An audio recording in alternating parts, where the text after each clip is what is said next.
Hi, my name is Dion Fuller. Came across your site today, and I think you offer phenomenal service, but you're not getting enough traffic driven to your site to get your phone ringing more. As a courtesy, I did a free analysis on your site and would like to give this info to you so you can improve some things and use your web page for what it was meant for, to make you money. Let's get started, and I promise to keep this as brief as possible. I'm going to point out 3 areas to you. First off, I do want to compliment you guys on your web page and for at least having one. Most businesses drop the ball when it comes down to this portion of advertising. But take a look down here. Okay, the information you write in your web page, whether it be about what you offer as a service, who you service, where you're located, who you are, it's called content. Okay, now when it comes down to the search engines like Google, Yahoo, Bing, things of that sort, when people are searching out for services, content is very important when they start ranking your page and moving you towards page 1, and that's ultimately where you want to be, so you're seen more. You want each of your pages to have 400 words or more. The more content you have on your page, the more relevant, reliable, and authoritative they believe you are in concerns of that service or that area that you're talking about. Okay, so if you address that point, that would improve you and get you moving up. Second, you want to take a look with this search engine tool that Google uses. This runs an analysis on your page's performance and how they rank you. All right. So I want to point out here to you the compete traffic rank. What this is basically is your site ranking against your competition. And as you see right here, you are setting unranked as far as the compete traffic rank is concerned. So it could be a couple of things that's causing you to be unranked, not being verified by Google or things of that sort. But with that being unranked, that just means that more of your competition is eclipsing you rather than you eclipsing them and appearing in the front when people go to search for services. You also got the Alexa traffic rank. This is more to deal with like keywords and phrases. So if somebody was to jump on Google and type in heating and cooling, then those types of phrases automatically gets the search engine moving towards your site, past your site, or to your site. So it's not as important as this one, but still it makes a difference when they're doing rankings for your site. Okay, another portion over here is your site info. Now, I don't know if you guys developed the site yourself or if you outsourced it, but what was missed was your robot text. Your sitemap was set up, which was great. Sitemap is just pointing you out. That's your locale, and that tells them where you are and what radius you're servicing. Not that you don't go outside of your radius, but at least it pinpoints to them, sort of like looking at a map and saying you are here. Okay, but that was set up, so that's a good thing. But they failed to set up your robot text.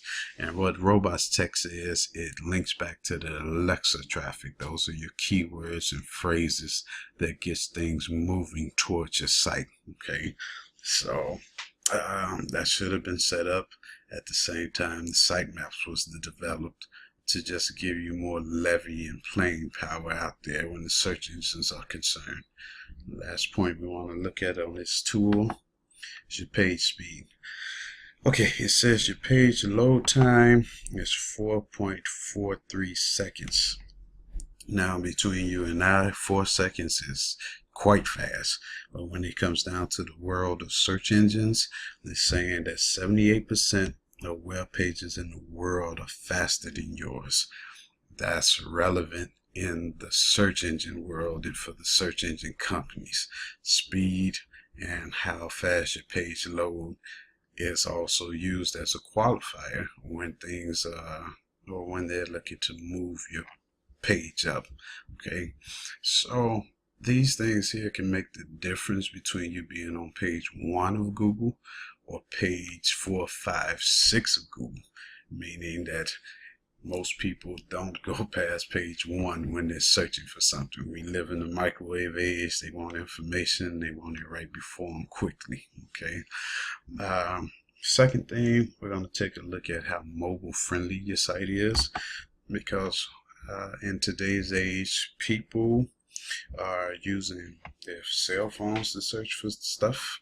They're using their tablets to search for stuff. So it's not just reserved to laptops and desktop computers anymore. So they look for you to be as mobile friendly as you are desktop friendly. So this is another tool, and then you can download these yourself. It's just Google tools they use in order to, like I say, rank your performance. But you put in your search engine address here, your web address, and just run an analysis on it. Unfortunately, you guys come back as not mobile friendly. And these are the things Google points out that you should address to make your site more mobile friendly.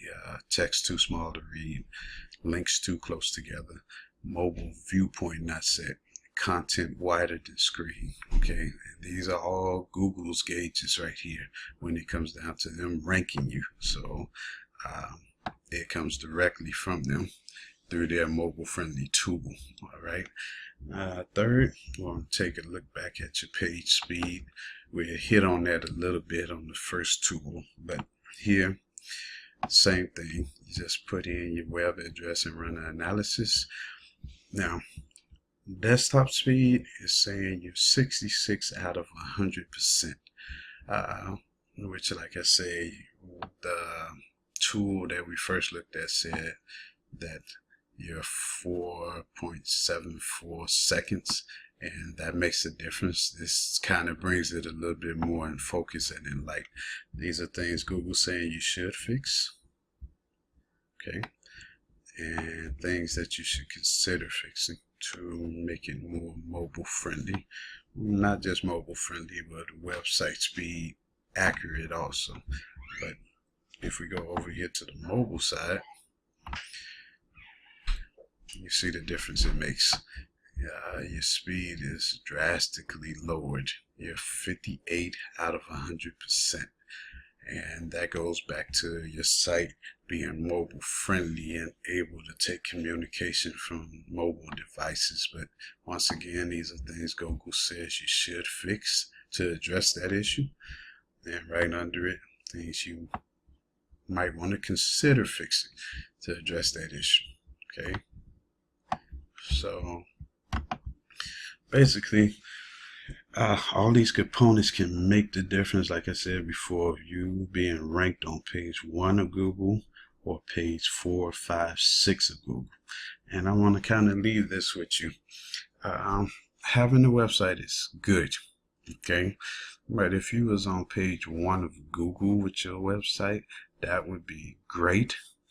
And what would be even better is, what if you had not one spot on page 1, but 2, 3, maybe even 4 spots on page 1? Your law of averages say that people are going to click on your services more often because you become unhidden, and it becomes like a all road leads to Rome types of scenario because you're seen that many times on page 1, and because it's a search engine page, you'll be considered relevant and reliable to be on page 1. It takes a lot to get onto page 1 of these search engines, and these little tweaks that I showed you would definitely be good starting points. There's a couple more things. I just don't want to make the video lengthy and more longer than necessary, but I hope this was all helpful. I specialize in search engine optimization, SEO we call it, and lead generation. So give me a call. Let's get your phone ringing a little bit more. I left my contact information and number on the attached email I sent to you. And even if you decide the service isn't something you can use, at least the analysis was free, and you've been pointed out to the issues that your website is causing struggles with. Most of the time, people don't sit down and actually give you information on how or what drives these components in the website. So I wanted to do that courtesy for you, and hopefully, work with you and do some business. But otherwise, thank you for listening, looking, and you have a good evening.